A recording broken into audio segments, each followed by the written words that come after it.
CP Radhakrishnan, ये नाम कल देर शाम से ही चर्चा का विषय बना हुआ है। तमाम मीडिया चैनल के हेडलाइंस में सीपी राधाकृष्णन का नाम शुमार है। वो इसलिए क्योंकि सीपी राधाकृष्णन एनडीए के उपराष्ट्रपति पद के उम्मीदवार चुन लिए गए हैं। वर्तमान में सीपी राधाकृष्णन महाराष्ट्र के राज्यपाल हैं। आपको बता दें कि रविवार को हुई भाजपा संसदीय दल की बैठक में उनके नाम पर सहमति बनी। भाजपा अध्यक्ष जेपी नड्डा ने प्रेस कॉन्फ्रेंस कर राधाकृष्णन के नाम का ऐलान किया। प्रेस कॉन्फ्रेंस से पहले हुई बैठक में प्रधानमंत्री नरेंद्र मोदी, गृह मंत्री अमित शाह, जेपी नड्डा और रक्षा मंत्री राजनाथ सिंह समेत कई नेता मौजूद थे। एक विशेष खबर यह भी है कि उपराष्ट्रपति पद के उम्मीदवार के लिए 5 राज्यपालों के नाम पर विचार हुआ, जिसमें आचार्य देवव्रत गुजरात के राज्यपाल, ओम माथुर सिक्किम के राज्यपाल, थावर चंद गहलोत कर्नाटक के राज्यपाल, मनोज सिन्हा उपराज्यपाल जम्मू कश्मीर और आरिफ मोहम्मद खान बिहार के राज्यपाल। इनका नाम खूब चर्चा में रहा। इन तमाम नाम के इतर एक नाम संघ विचारक शेषाद्री का भी चर्चा में रहा, लेकिन आखिरकार मुहर सीपी राधाकृष्णन के नाम पर ही लगा।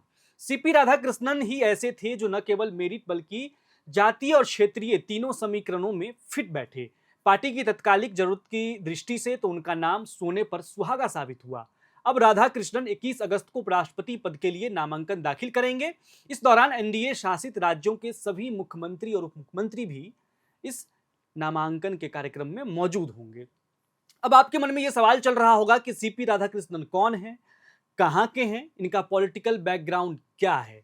तो इसके लिए चिंतित नहीं होना है, क्योंकि इस वीडियो में आपको सब कुछ मैं बताने जा रहा हूं। सीपी राधाकृष्णन का पूरा नाम चंद्रपूरम पोन्नुसामी राधाकृष्णन है। अभी राधाकृष्णन महाराष्ट्र के राज्यपाल हैं। इनका जन्म 4 मई 1957 को तिरुपुर तमिलनाडु में हुआ था। 16 साल की उम्र में ही आरएसएस से जुड़ गए थे। राधाकृष्णन ने 1998-1999 में कोयम्बटूर लोकसभा सीट से भाजपा के टिकट पर चुनाव जीता। 1998 में उन्होंने 1.5 लाख से ज्यादा वोटों के अंतर से जीत दर्ज की। 1999 में भी वो 55,000 वोटों से जीते। राधाकृष्णन 2004 से 2007 तक तमिलनाडु में भाजपा अध्यक्ष रहे और 19,000 किलोमीटर लंबी रथ यात्रा निकाली। इसमें नदियों को जोड़ने, आतंकवाद खत्म करने, समान नागरिक संहिता लागू करने और नशे के खिलाफ आवाज उठाई। 2016 में उन्हें कोच्चि स्थित कोयर बोर्ड का चेयरमैन बनाया गया। उनके कार्यकाल में भारत का कोयर निर्यात रिकॉर्ड 2,532 करोड़ रुपए तक पहुंचा। 2020 से 2022 तक वे भाजपा के केरल प्रभारी रहे। 2023 में वो झारखंड के राज्यपाल बने थे। 2004 में वे संयुक्त राष्ट्र महासभा में भारतीय प्रतिनिधिमंडल। सीपी राधाकृष्णन के बारे में ऐसा भी कहा जाता है कि उन्हें खेलों में गहरी रुचि है। कॉलेज में वो टेबल टेनिस चैंपियन और लंबी दौड़ के रनर थे।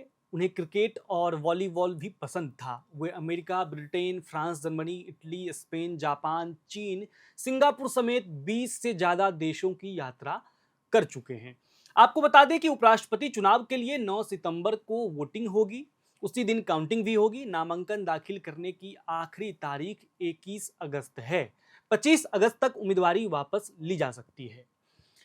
इंडिया ब्लॉक की तरफ से उम्मीदवार के नाम की घोषणा अभी तक नहीं हुई है। ऐसा अनुमान है कि आज यानी 18 अगस्त को उपराष्ट्रपति पद के उम्मीदवार के लिए इंडिया गठबंधन के नेताओं की बैठक हो सकती है। उस बैठक में चर्चा होगा कि उपराष्ट्रपति पद के लिए उम्मीदवार कौन दिया जाए।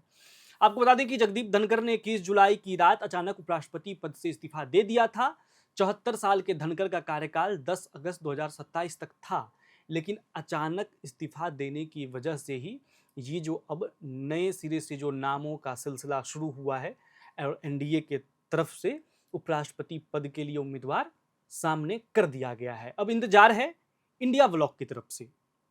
फिर 9 सितंबर को हम लोगों को ऐसा पता चल जाएगा कि हमारे नए उपराष्ट्रपति कौन होंगे।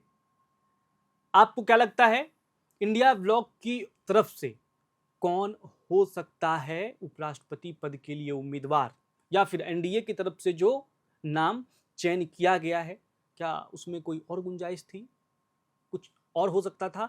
यानी कि आपके विचार क्या हैं वो कमेंट बॉक्स में लिखिए और एयर नाउ को सब्सक्राइब कीजिए। सिर्फ यूट्यूब पर ही नहीं, फेसबुक, ट्विटर और इंस्टा पर भी फॉलो कीजिए। हर प्लेटफॉर्म पर एयर नाउ आपको खबरों से अपडेट करेगा।